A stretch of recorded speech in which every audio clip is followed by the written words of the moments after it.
ndugu waandishi wa habari, Jumuiya ya Wafanyabiashara Tanzania mkoa wa Mwanza tunalaani vikali tukio la kutekwa kwa mfanyabiashara na mwanachama wa Jumuiya ya Wafanyabiashara Tanzania ndugu Daniel Chonchorio Nyamuhanga siku ya Jumapili tarehe 23 mwezi wa 3 2025.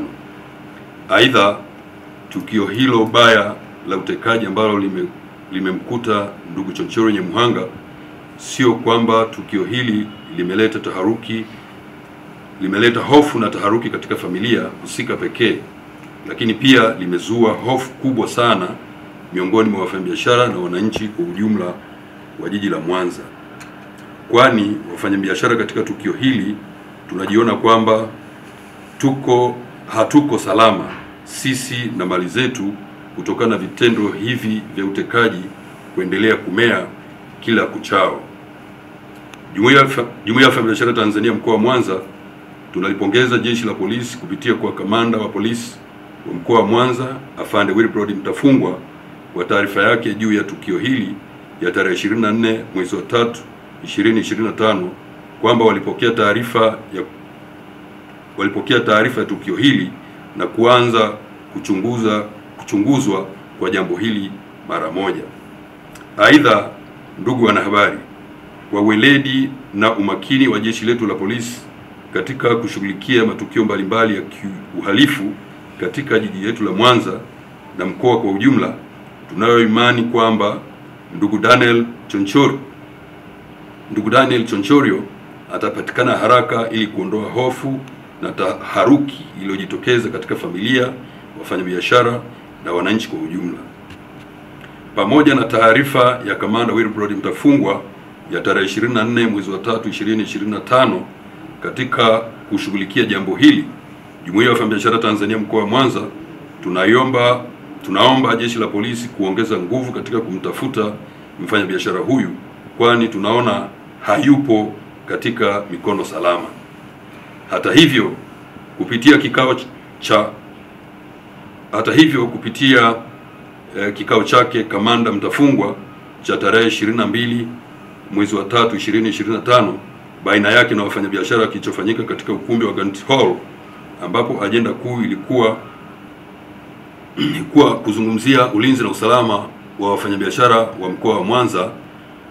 Kutokana na kauli mbiu hiyo, tuna imani kwamba Jeshi la Polisi litaendelea kuimarisha ulinzi kwa wafanyabiashara na mali zao katika jiji letu la Mwanza ili shughuli za biashara ziendelee kufanyika kwa amani na utulivu na kuchangia pato la taifa katika kulipa kodi.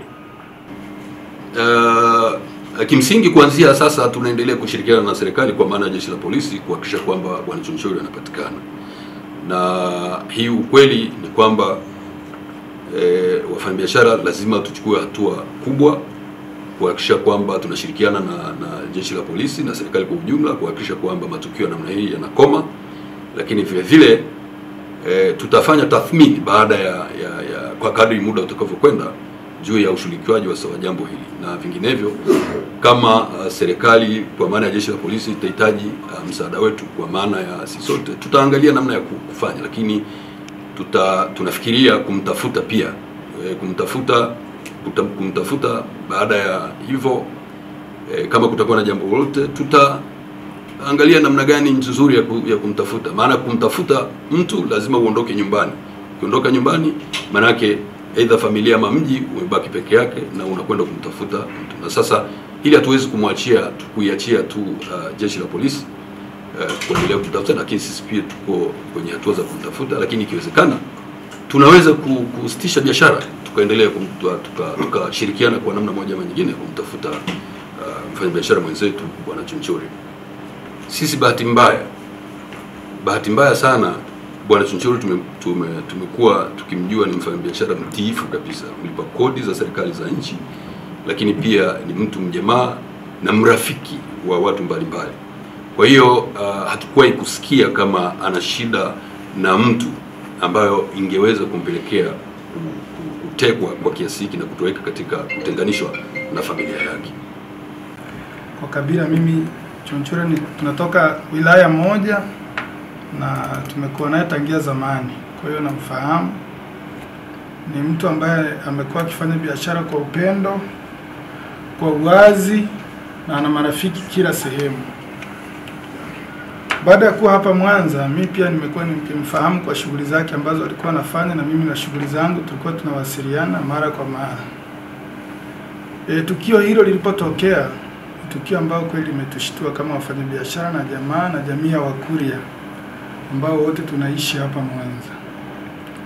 Kwa hiyo jambo hili tumekuwa tukilifuatilia, na mpaka sasa tunaomba mamlaka yoyote ile inaweza kawa inafahamu pale alipo ijitokeze na kumleta akiwa mzima wa afya njema, ili taharuki hii iondoke, sisi kama wafanyabiashara tujisikie tuko salama. Hasa mimi ninajikita katika upande pia wa samaki. Kwa hiyo naweza na mimi nikawa na wasiwasi kwamba kama yeye hataonekana na mimi sitakuwa salama, na yeyote yule hatakuwa salama. Kwa hiyo tunachokiomba ni kuiomba mamlaka, hasa serikali ndio tunayoitegemea, naweza wakafahamu au wana vyanzo vingi vya kufahamu lolote, maana sisi raia tunawategemea kwa ulinzi wetu na shughuli zetu na mali zetu na familia zetu. Kwa hiyo ndio naomba aweze kupatikana, halafu hii tabia pia ikome. Kama mtu ana shida yoyote ile kwa mtu binafsi, asifanye jambo kama ili kuleta taharuki.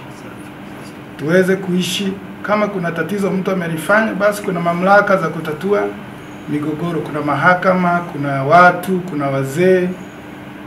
Hata kama amekosea mtu, kuna jinsi ya kushughulikia swala, kuna marafiki, kuliko kufanya mambo kama haya lisije likatokea tena kwa mtu mwingine. Kwa hiyo itakuwa sio wazo ambalo ni jengefu na kwa usalama wa nchi yetu.